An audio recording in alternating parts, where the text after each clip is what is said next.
Welcome to biology, or as I like to call it, life, the DLC nobody asked for but still got installed. I have a couple of minutes before you leave me for a cat video with better lighting, so it's going to be quick.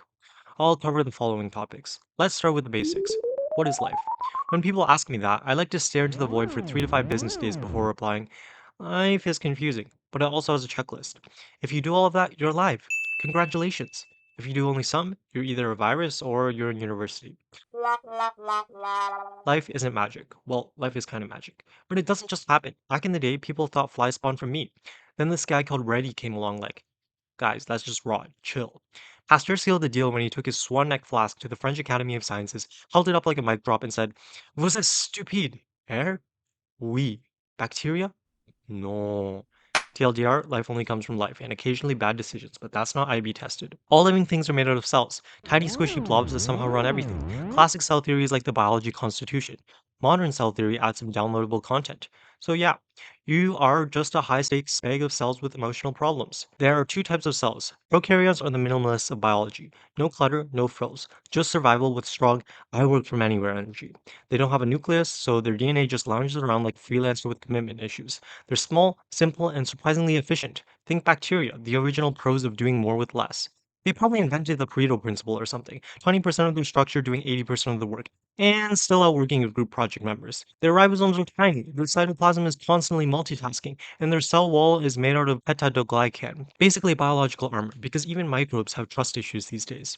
Eukaryotes are the overachievers of biology. They pay rent, own furniture, and probably have a skincare routine. They have a nucleus because of course they do. Their cells are filled with organelles, mitochondria generating power, ribosomes pumping out proteins, and the Golgi body acting like a microscopic post office.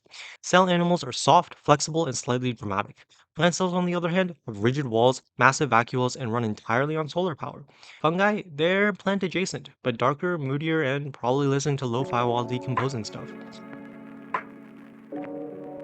If prokaryotes are studio apartments, eukaryotes are full-blown penthouses, just with more rules and a mitochondrion that judges your life choices. Let's speedrun the cast of organelle characters. Nucleus is the CEO. It stores DNA and makes all the big decisions. Rough ER is the protein highway, covered in ribosomes. Not actually rough to the touch. Don't try it. Cell membrane is a flexible gatekeeper, controlling entry and exit. Cytoplasm is the jelly where reactions happen. Smooth ER makes lipids and detoxes, works overtime in your liver. Golgi apparatus is the Amazon workhouse. It ships protein. Ribosomes are protein printers, vibing in the cytoplasm, or ER attached. Vesicles are tiny support sacks that move stuff around the cell. Mitochondria, powerhouse.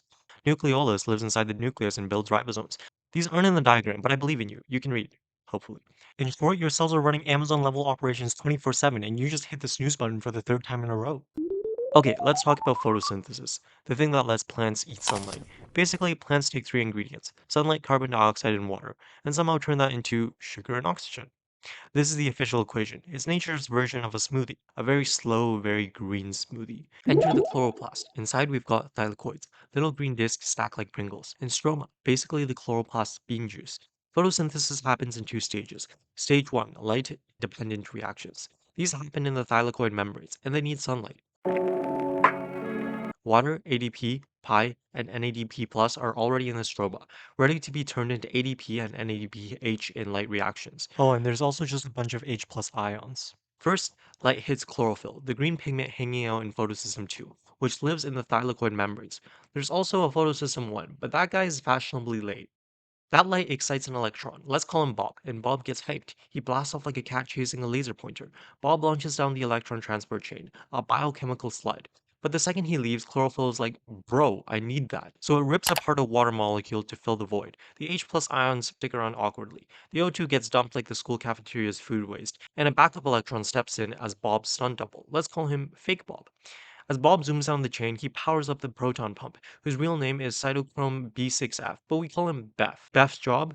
Eat protons into the thylakoid lumen, causing a proton traffic jam more intense than a Monday morning subway. These H plus ions are desperate to leave the cramped space, so they rush out through ATP synthase, a molecular turbine that turns as they pass. That turning action powers the production of ATP, the plant cell's go-to energy credit card, accepted everywhere from plant leaves to human legs. Lastly, NADP plus pulls up, grabs Bob and a proton and becomes NADPH, and declares he's now ready to flex in the Calvin cycle like his prom night. So yes, the oxygen you need to survive is plant burp. Pretty sustainable if you ask me. What we get from this stage? ATP, NADPH, and oxygen, which plants casually give away for free. Stage 2, light-independent reactions. This happens in the stroma, which doesn't need light, just every single molecule that light helped make. Here's how it goes. CO2 enters the cycle and meets up with a 5-carbon molecule called RUBP. To make this simple, we are going to use 3 carbon dioxide at a time, but remember that each goes in individually. An enzyme called Rubisco, biology's most overworked employee, smashes them together. That unstable mess breaks into 2 3-carbon molecules. They get powered up using ATP and NADPH, forming something called G3P. One G3P is used for glucose, while 5 are recycled to restart the process. Once 2 G3P are collected, glucose can be formed. Basically like a recipe you only half understand, but somehow it works. Oh, by the way, here are the ingredients in case you weren't paying attention. So yeah, plants are literally just taking sunlight and carbon trash and turning it into food and air. Meanwhile, I just burned my third slice of bread and somehow set the butter on fire. We all do our best.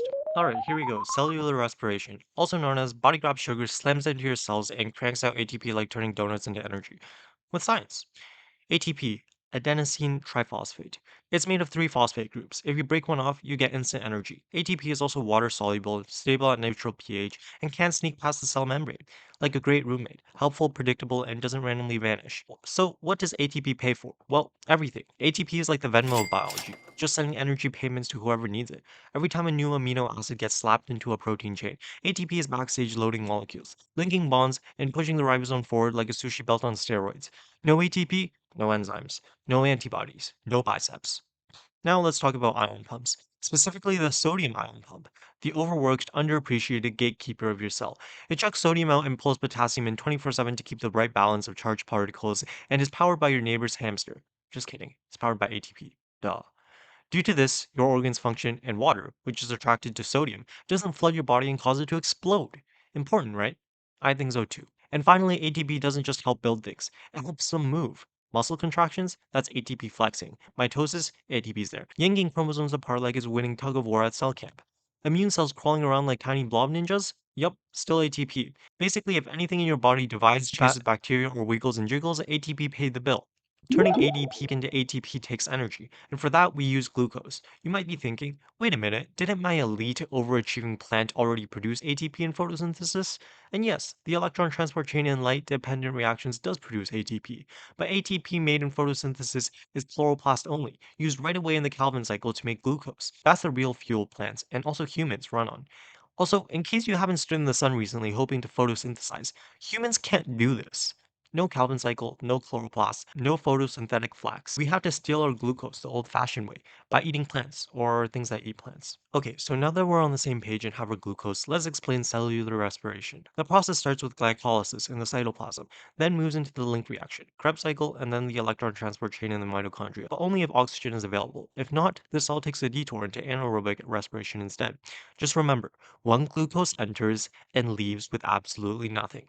We steal its electrons, its dignity, and probably its pants too. Total metabolic mugging.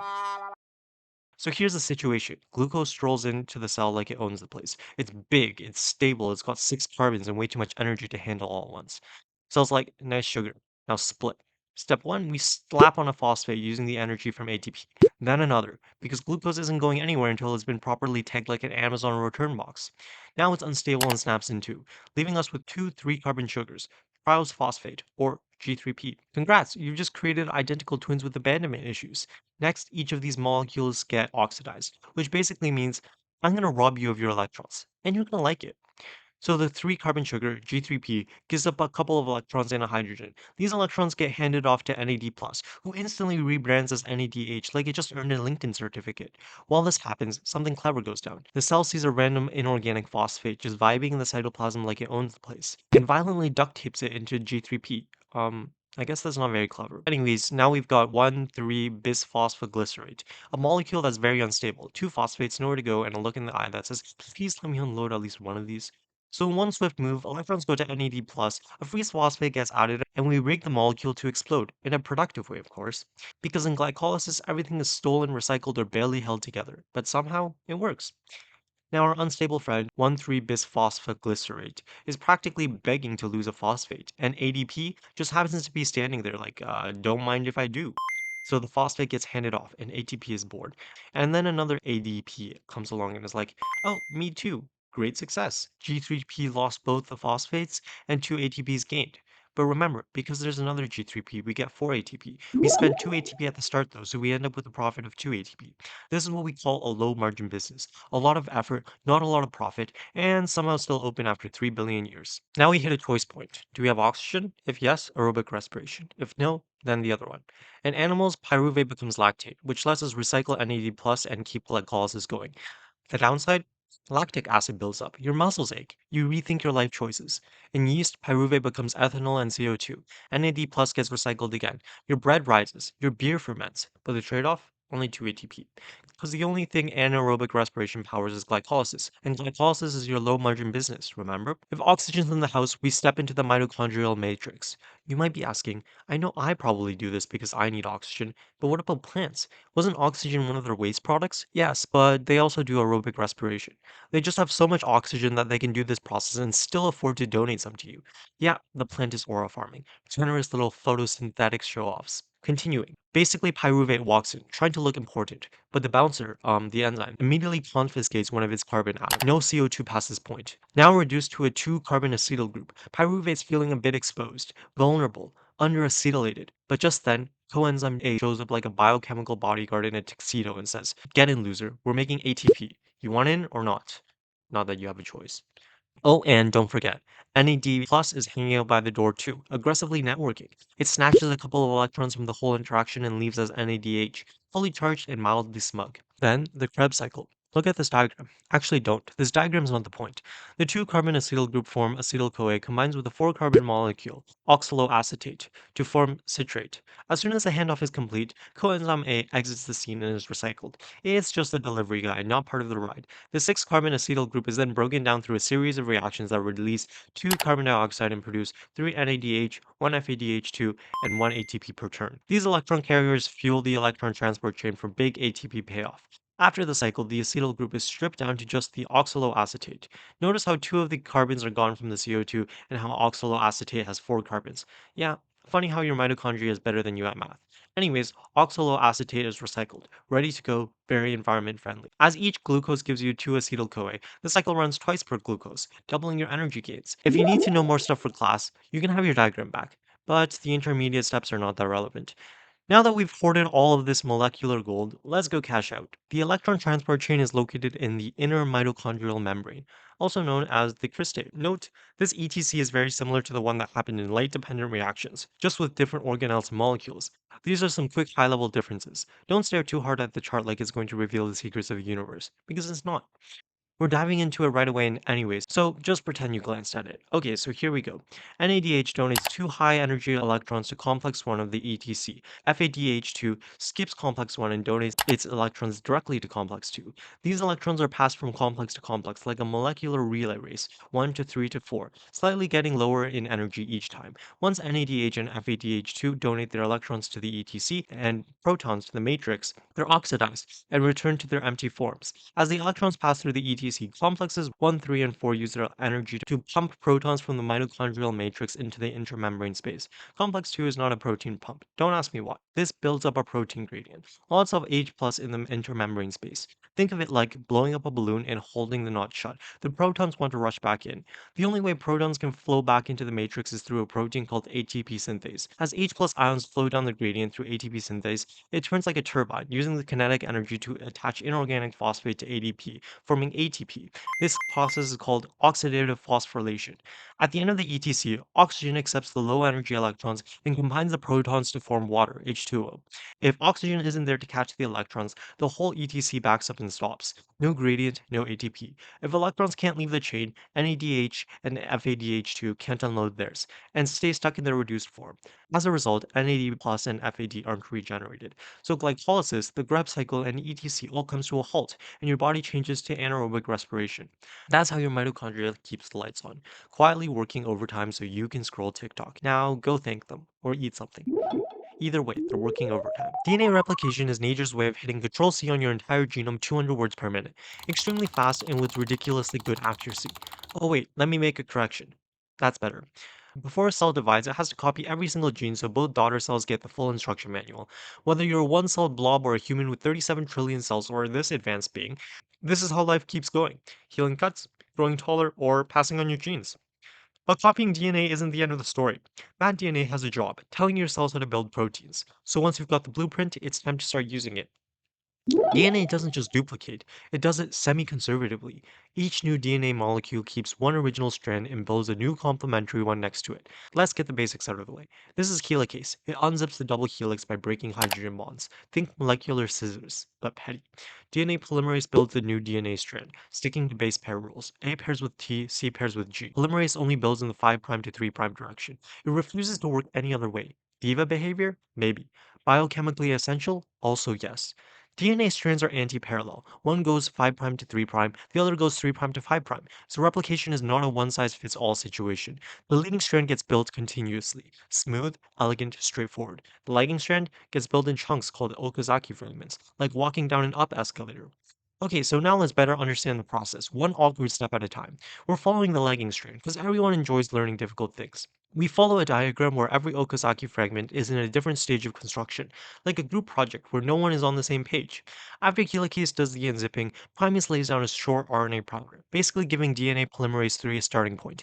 DNA polymerase 3 extends the new DNA strand from the primer. We see here that the RNA primer has yet to be removed from the strand, but RNA is not invited to the final draft. So DNA polymerase 1 later removes RNA primers and swaps them out for proper DNA. Finally, DNA ligase shows up with a molecular duct tape and seals the gap between fragments, stitching everything together in one smooth, continuous double helix. On the leading strand, this process only happens once. The primase lays down a single RNA primer, and from there, DNA polymerase 3 continuously synthesizes the new strand. At the end, polymerase 1 replaces that one primer with DNA, and ligase starts sealing the single gap. It's a one and done situation, unlike the lagging strand stop and go chaos. And yes, DNA polymerase proofreads as it goes, which is why you're not entirely made out of typos. Oh wait, whoops. Once a cell has its DNA replicated, it still has to use those genes, and it doesn't use the whole genome, just parts of it needs. Enter transcription and translation, the two-step process of turning DNA code into actual working proteins. The nucleus and ribosome work together to turn genetic instructions into proteins. Inside the nucleus, DNA is transcribed into mRNA, which then exits through the nuclear pores into the cytoplasm. There, ribosomes read the mRNA and translate it into a polypeptide chain. In short, the nucleus writes the recipe and the ribosome does the cooking. In transcription, the cell copies a gene from DNA into messenger RNA, mRNA. This begins when RNA polymerase binds to a specific DNA sequence called a promoter and unwinds the helix. It reads the template strand of DNA, builds a complementary mRNA strand in the 5' to 3' direction, and swaps in uracil instead of thymine. In eukaryotes, the mRNA gets processed with a 5' cap to prove it's official. Introns cut out like unneeded baggage, and a poly A tail yelling ah because it's being chased through the nucleus with zero context. The result? A clean export ready message with a bit of attitude. Once it's out of the cytoplasm, the mRNA docks with a ribosome. The ribosome reads the mRNA codons, and transfer RNA, tRNA, gives matching aminos using the anticodon. Basically, if the codon is ACG, then the ribosome knows it should be getting proteins that are attached to anticodon UGC. The ribosomes links these amino acids together into a polypeptide chain. When the stop codon is reached, the ribosome knows to stop. This chain eventually folds into a functional protein, allowing the cell to build structures, enzymes, and everything it needs to survive and grow. Though some proteins also undergo final touch-ups like folding assistance, trimming, or chemical modifications. Where a protein goes after being made depends on the ribosome's location. Free ribosomes make proteins that stay inside the cell, while the ribosomes on the rough ER send proteins into the cell transport system. These proteins pass through the Golgi apparatus to be modified and then shipped to their final destinations, whether that's outside the cell, embedded in the membrane, or stored in organelles like lysosomes. All of this happens constantly, billions of times a day, in every single cell, and all you had to do was eat a banana. It's precise, it's elegant, and it's all happening while you scroll through TikTok while you wonder if your cat loves you back. Cell division involves DNA duplication, chromosome choreography, and some heavy duty cytoplasmic logistics. Let's break it down. New cells come from pre existing ones. The original is called the mother cell, and when it divides, it creates two daughter cells. Mitosis is used for growth, repair, and asexual reproduction. It makes genetically identical cells. Meiosis is used for making gametes, eggs and sperms. It reduces the chromosome number by half, in humans from 46 to 23, and mixes genes for genetic diversity. Before division starts, the entire genome is copied, so each daughter cell gets a full instruction manual. Diploid cells, 2N, have two sets of chromosomes, one set from each parent. Within each set are 23 chromosomes, making 46 chromosomes per diploid cell. It's like a genetic buy one get one free deal. Most diagrams only show one chromosome to keep you from crying. Just know there are way more involved behind the scenes. Before S phase, each of our chromosomes have one chromatid.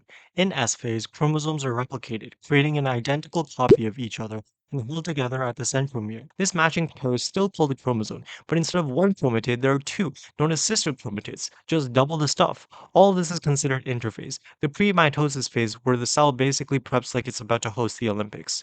Let's meet the phases. Prophase. DNA stops loafing around and coils into chromosomes. The nuclear membrane dissolves like it just gave up. Spindle fibers form. No one invited them. They showed up anyways. Metaphase. The chromosomes line up in the middle perfectly. Suspiciously perfectly. It's called the metaphase plate, and if you forget the name, you will absolutely be asked about it later. Anaphase. Sister chromatids are pulled apart and dragged to opposite ends of the cell, like two people arguing over who gets to keep the dog. It's fast and violent, and no one makes eye contact afterwards. Telophase. Nuclear membranes come crawling back. DNA uncoils. Everyone acts like nothing just happened. The cell is basically trying to pretend it didn't just go through a very awkward breakup. And when you believe the cell is dividing, it goes, oh, wait, I forgot. I still need to split my body. That's cytokinesis, splitting the cytoplasm. In animal cells, actin and myosin pull the membrane inward, forming a cleavage furrow until the cell pinches itself in two, like tying off a balloon, but more biological. In plant cells, pinching isn't an option, thanks cell wall. So a cell plate builds across the middle and eventually becomes a brand new wall. Classic plant behavior. Build first, ask questions, never. Sometimes both new cells turn out equal. Sometimes, like in oogenesis, one gets all the cytoplasm and the other just stands there, holding a nucleus and sad that it doesn't get to have a body. Is there more to it? Definitely. Am I going to cover it? Definitely not. Meiosis is like mitosis, but with more drama and fewer chromosomes. You don't want your kid having 96 chromosomes, so meiosis caps the chromosome number from diploid 2n to haploid n. In meiosis, when homologous chromosomes pair up, then split 2n to n. This is also where the crossing over happens, mixing your genetic material and boosting variation. Meiosis 2 is exactly like mitosis. The sister chromatids separate. The result? Four haploid cells, all genetically different. This randomness and recombination through crossing over an independent assortment is why siblings don't look like clones. Haploid cells produced by meiosis go on to become gametes, sperm in males and eggs in females. In males, meiosis produces four functional sperm, while in females, it results in one large egg and three smaller polar bodies that usually break down. These cells contain how many chromosomes now? Altogether now, 23 guys. 23. This is crucial for sexual production. In fertilization, a sperm and egg fuse to form a diploid zygote with a complete cell of 46 chromosomes. This ensures the chromosome number stays consistent from one generation to the next. Biology is telling you more isn't better. You should trust biology, just like you trust me. Did I really just cover meiosis in like 50 seconds? Yes. Did you understand any of it? No. I guess that means one of us has to try harder. I do a proper recap slide, but we've entered the oh, you're still here? Wow, thanks phase of the lesson. So instead, here's the best platypus images from each topic. I mean, the most comprehensive image from each topic. Oh, wait, that one's too detailed. That's better. Well, at least I tried. See you next time.